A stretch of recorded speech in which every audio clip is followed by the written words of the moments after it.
अब बियो खुशा खैर ही है तबीयत सही आ अच्छा दे खबर किथां पियो अचे ठटे खां ठटे में अच्छा सही है पो उतां खां आयो त मुंहिंजो थोरो दोस्तनि ॾांहुं वञा चकर वॾा कुर्ब बाबा तुंहिंजा वॾा वड़ तूं इलाही ॾींहंनि खां पोइ आयो ईअं हेतिरा ॾींहं तो फोनूं कयमि पर तूं आए कोन कमनि मां लॻे थो मूंखे त वांदो तूं कोन ईअं कॾहिं कॾहिं मिड़ी चकर हणंदो वञ यादगिरी आई मुंहिंजो थोरो वञा दोस्तनि खां चकर चाड़ी हणी अचां पोइ आंदो न छा असांजे लाइ हाणे तव्हां वटि महिमान थी आयो आहियां महिमान त कुझु खणी ईंदो आहे न ठल्लू ईअं आयो ईअं कमु हलंदो कुझु न कुझु त वठी अचे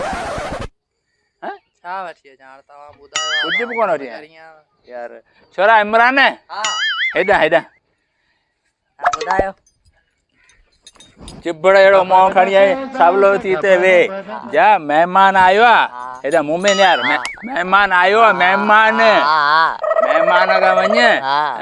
500 वठी वञ पोइ तूं हुनमें खंड वठी अच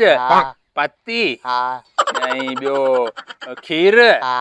बिस्किट बिस्किट वठी अच इलाही ॾींहंनि खां पंहिंजो महिमान टंडे मां आयो आहे टंडे मां हा टंडे मां सम्झे पियो बोड़ा बुग टंडे मां आयो हाणे हुनखां 500 वठी वञ कुझु सामान वठी अच सही आहे वठेसि 500 रुपया ॾे असांखे त वठी हीअ मुंहिंजो यार कहिड़ो तरीक़ो आहे महिमान आयो आहे माण्हू हुनजी ख़िदमत करे पैसा भरे पाण 5 रुपया हथ करे महिमान माण्हू चांहि पियारे सुठे नमूने सां विहारे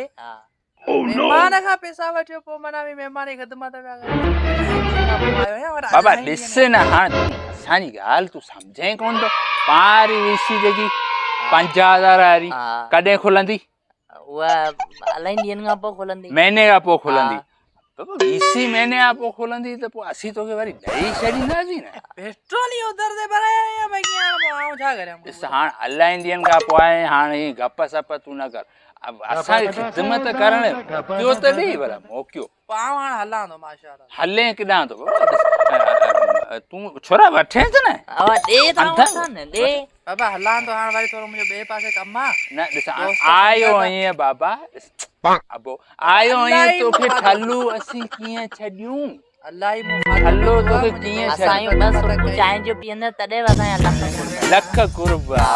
हलो असीं तोखे कोन छॾींदासीं 500 ॾींहं पोइ वरी वीसी खुलंदी न आऊं तोखे ॾेई छॾींदुसि तकड़ो आहियां न महिमान बीठा बाबा ॾिस परी खां आयो ईअं टंडे मां आयो ईअं टंडे मां तोखे असांजे मन ते चांहि त ज़रूरी तोखे पीअणी पवंदी बसि ज़रूरी 500 तूं ॾियसि पोइ वरी वीसी मां ॾींदासीं तकड़ो आहियां बस महिमान बीठा मोकिलणा अरे तूं वे त सही छोरा वञने पियो यार दोस्त कोन्हे वॾो यार महिमान कोन्हे वे त सही माशाअल्लाह माशाअल्लाह ए यार अरे योड़ो हलो वेठो ईअं छल तोखां